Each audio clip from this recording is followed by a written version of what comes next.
हाँ जी, सभी का यही डाउट था ना, जाति प्रपत्र कैसे भरें? कौन सा फॉर्मेट होता है? किसके लिए ज़रूरी होता है? तो इस वीडियो में जाति शपथ पत्र की चर्चा होगी, खास तौर पे। वैसे मैं सारे डाउट्स भी बता दूंगा आपके इसी में। तो इसको भरना तो 2 मिनट का काम है, मैं बता दूंगा बाद में। पहले थोड़े से डाउट्स हैं आपके, वो ले लेता हूँ मैं। देखो, एक जाति शपथ पत्र पहले ज़रूरी क्यों होता है, किस लिए बनवाया जाता है, और कब और किसको बनवाना होता है, ठीक है? इसकी चर्चा करते हैं। देखो, यदि आप SC ST से हैं, मैं यहाँ पे आपको बता देता हूँ। आप यदि SC ST से बिलोंग करते हैं ना, SC ST, तो आपके लिए ये वीडियो नहीं है। हाँ, कुछ डाउट्स हैं आपके, क्लियर हो जाएंगे वो वीडियो देखोगे तो, वो अलग बात है। लेकिन ये जो जाति प्रमाण पत्र है ना, ये आपके लिए एफिडेविट है, जो जाति प्रमाण पत्र वाला शपथ पत्र है, वो आपके लिए नहीं है। ये बनवाना होता है सिर्फ EWS, MBC और OBC। अब इनमें थोड़ा सा कन्फ्यूजन इन लोगों को ये होता है, EWS वालों को, कि हमारा कास्ट सर्टिफिकेट होता है क्या? तो आपका ये जो EWS है ना, वही एज ए कास्ट सर्टिफिकेट आपकी जो है डिसाइड करता है, क्योंकि कास्ट सर्टिफिकेट हमारा एक्चुअली कास्ट नहीं, इनकम को डिसाइड करता है, और वही EWS करता है। ठीक है, तो वही आपका कास्ट है और वही आपका EWS है, तो इसमें कंफ्यूज मत हुआ करो।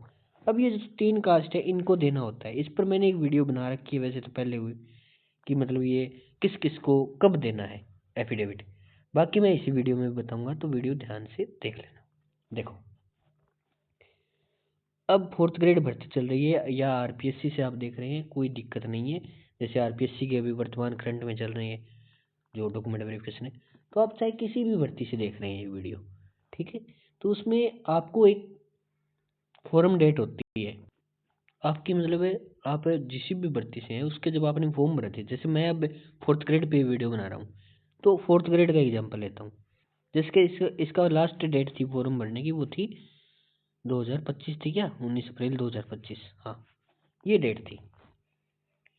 अब देखो, इसमें 19 अप्रैल, एक साल पहले ले लेता हूँ मैं, 2024 में चलते हैं।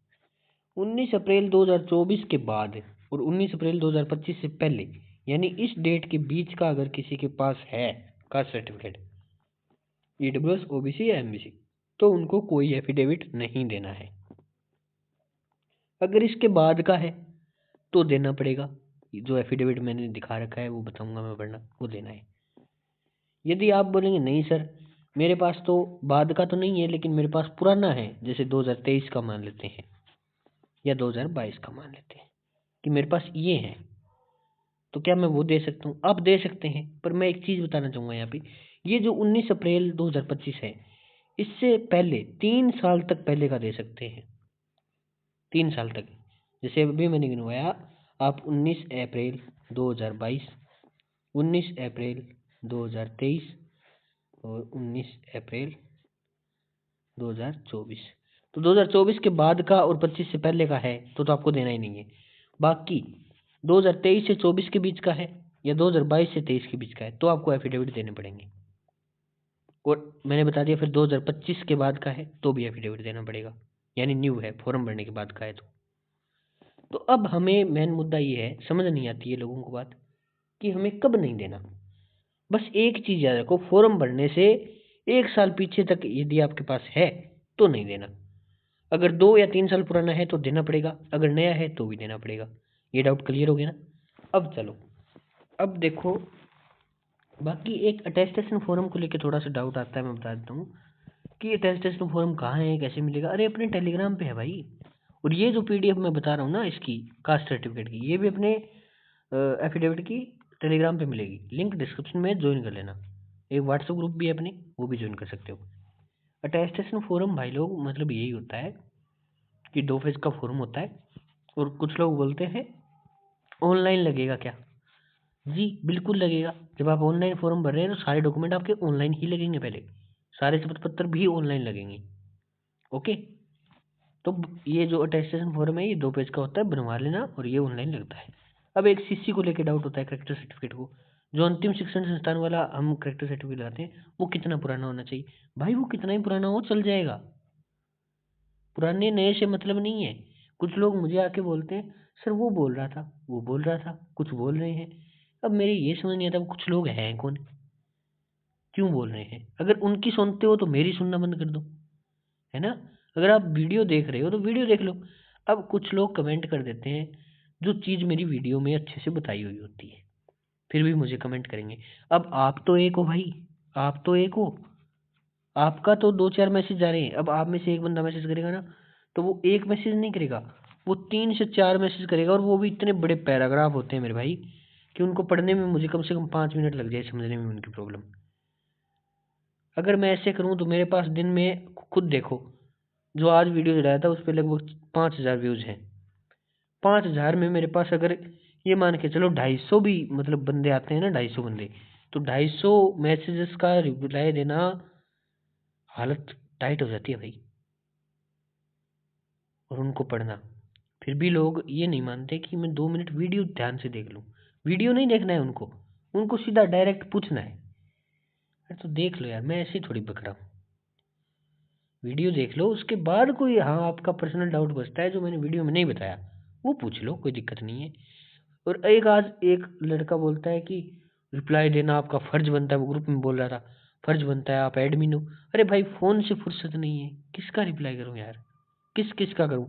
फिर भी मैं मेरी ईमानदारी से बता रहा हूँ, मैं बहुत रिप्लाई करता हूँ, कमेंट भी करता हूँ, जितना मुझसे हो सकता है उतना करता हूँ। और जिसको मिला होगा रिप्लाई उसको पता होगा, ठीक है। कभी कभी कोई कॉल कर देता है, व्हाट्सएप कॉल मुझे बिल्कुल अच्छी नहीं लगती। सिंपल कॉल कर लिया करो, किसी को करना हो तो व्हाट्सएप कॉल मत किया करो। जो करता है फिर मुझे उस पर गुस्सा आता है। पर मेरा ऐसा कोई मोटिव नहीं है, अगर किसी को वो निकल जाए मुँह से कुछ और, जैसे कि कॉल क्यों किया या ऐसे वैसे कुछ भी निकल जाए तो माफ़ी चाहता हूँ, मेरा ऐसा कोई मोटिव नहीं होता, ठीक है। लेकिन इतने मैसेजेस होते हैं, थोड़ा सा दिमाग आदमी का परेशान हो जाता है। तो किसी को दिल से ठेस पहुँचे उसके लिए सॉरी, बाकी मेरा ऐसा कोई मोटिव नहीं है। मैं ईमानदारी से बात करता हूँ सबसे, ठीक है। अब चलते हैं अपने, थोड़ी सी बातें ज़्यादा हो गई, चलते हैं फॉर्मेट पे। देखो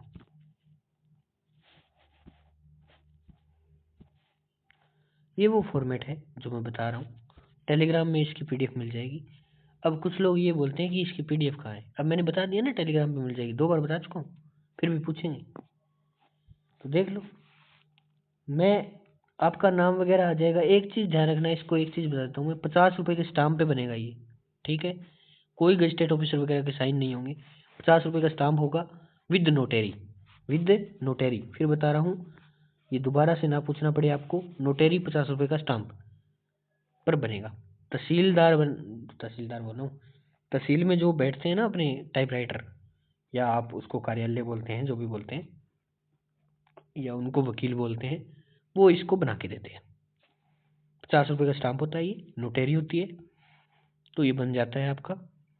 इसमें आपको क्या करना होता है, इसमें आपको मैनुअली मतलब लिखना कुछ नहीं है, डेट वगैरह ये सारा टाइप करवाना है। आपका नाम और पिता का नाम, स्थान, जाति आपकी आ जाएगी सारी कुछ, जैसे जाति अभी अब मानते हैं कि आप जैसे अति पिछड़ा वर्ग या अन्य पिछड़ा वर्ग, जो भी आप जिससे कैटेगरी से हैं वो कैटेगरी आ जाएगी, ठीक है। आ गई। और ये 3 ही जो जाति के लिए है, अन्य पिछड़ा वर्ग, अति पिछड़ा वर्ग और आर्थिक रूप से कमजोर, 3 के लिए ही है, ईडब्ल्यूएस, ओबीसी और एमबीसी। अब देखो 1 नंबर पॉइंट में ये है बात है कि मैं वो जाति से हूँ, वो मैंने बता दिया कौन सी जाति आपको भरनी है, जो भी आप जाति भर रहे हैं वो भर दें। अब यहाँ पे जो जाति आपको भरनी है वो भरनी है, जैसे मान लेते हैं किसी की कुम्हार जाति है, तो आप यहाँ पे कुम्हार भरेंगे। आपकी मेन जाति है वो भरनी है यहाँ पे, 1 नंबर पॉइंट में मैं जाति से हूँ, हो गया। उसके बाद मेरी यह जाति, आप यहाँ पे इन तीनों में से लिखेंगे, ओबीसी, अन्य पिछड़ा वर्ग, जो यहाँ पे आपने यहाँ पे लिखा था, ठीक है। और यहाँ पे आपको मेन जाति लिखनी है आपकी, या जैसे भी आप लिखना चाहें, कुम्हार हैं, कोई जाट है, कुछ कुछ भी लिखना चाहें आप वो लिख सकते हैं, यहाँ पे लिख दिया। उसके बाद बात आती है, या ब्राह्मण है, जिनके लिए भी ये सर्टिफिकेट बनते हैं, उन जाति की बात कर रहा हूँ। फिर उसके बाद जो इस पॉइंट में आपको इन तीनों में से लिखना है, ओबीसी, ईडब्ल्यूएस और एमबीसी, जिससे भी आप हैं वो लिख देना, हो गया। 2 नंबर पॉइंट में कुछ करना ही नहीं है।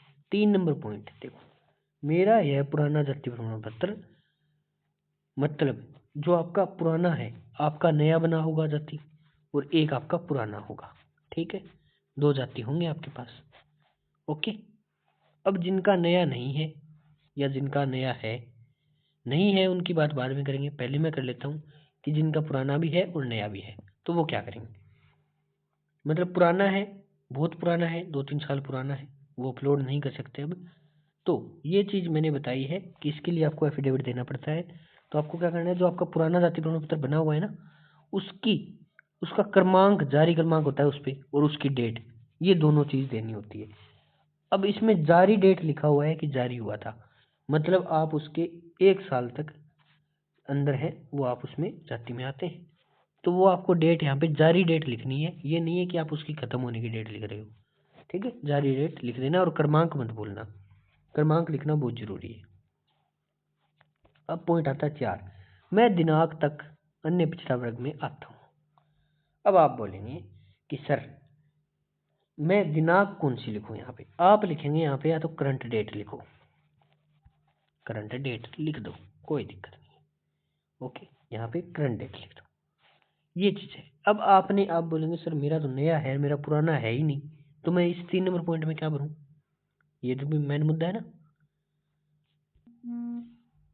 तो पहली बात तो अगर आपका नया बना है तो वो एफिडेविट के साथ चल जाता है, पर उसमें आपको ये 3 नंबर लाइन कट करवा के एक लाइन ऐड करवानी होती है कि मुझे पहले नीड ना होने के कारण या ज़रूरत ना होने के कारण मेरा जाति नहीं बना हुआ है, और अब मेरा जो नया जाति है वो इस दिनांक को जारी हुआ था, और ये इस दिनांक तक मैं इस वर्ग में आता हूँ। ये 4 नंबर लाइन बाद में होगी। ठीक है, और वो जो डेट उसमें लिखी जाएगी वो लिखी जाएगी खत्म होने के दिनांक, कि मैं इस डेट तक आता हूँ और इस डेट को जारी हुआ था, वो दोनों डेट लिखानी है। पर इसके बीच में एक लाइन ऐड ये हो जाएगी कि मेरा जो पुराना जाति प्रमाण पत्र है वो नहीं बना हुआ, क्योंकि मुझे ज़रूरत नहीं थी, इस वजह से मेरा नहीं बना हुआ है। तो ये थोड़ी सी चीज़ थी, मैंने मेरे हिसाब से बहुत अच्छे तरीके से समझाई भाई। बाकी किसी की कुछ फिर भी रह गया हो तो पूछ लेना यार। ठीक है, हाँ, डरा मत करो, हिचकिचाया मत करो पूछने में, मैं कोई ऐसे मार थोड़ी रहा हूँ आपको, पूछ लिया करो, बेझिझक पूछा करो, कोई दिक्कत नहीं है। पर एक मेरा यही अनुरोध है छोटा सा, पहले वीडियो देख लिया करो, उसके बाद डाउट पूछे फिर पूछो, कोई दिक्कत नहीं है। लेकिन आप तब पूछते हैं ना जब वही चीज़ मेरी वीडियो में बताई होती है, लेकिन आप फिर भी पूछ लेते हैं। अब आप सोचो, आप एक मैसेज कर रहे हो, लेकिन आपके जैसे 250 लोग मैसेज कर रहे हैं एक दिन में। और एक चीज़ और, मैंने उनका एक मैसेज का चलो रिप्लाई दे दिया, कोई दिक्कत नहीं है, रिप्लाई देने के बाद फिर दोबारा 2-3 सवाल और हो जाते हैं। सोचो यार कितना हो जाता है, ऊपर से कॉल्स अलग। थोड़ा सा दिमाग लगाना चाहिए, 4th ग्रेड में कंटेंट ज़्यादा है, इसलिए थोड़ा बर्डन ज़्यादा होता है। अब देखो यहाँ पे आपका नाम आ जाएगा और यहाँ पे हस्ताक्षर कर देना, और कुछ है नहीं, बस ये नॉर्मल चीज़ थी, तो मैंने बता दिया भाई। और वीडियो अच्छी लगी हो तो सब्सक्राइब कर लेना, वरना रहने देना। हाँ, तो वो आपकी मर्जी है। बाकी मेरे हिसाब से मैंने सब कुछ बताया, फिर भी कमेंट कर लेना यार। ठीक है, एक चीज़ और, ये फॉर्म भरने की वीडियो और बनाएंगे हम, 40 मिनट की वीडियो होगी वो, कैसे फॉर्म भरा जाएगा आपका, उसकी वीडियो भी आ जाएगी, टेंशन मत लो।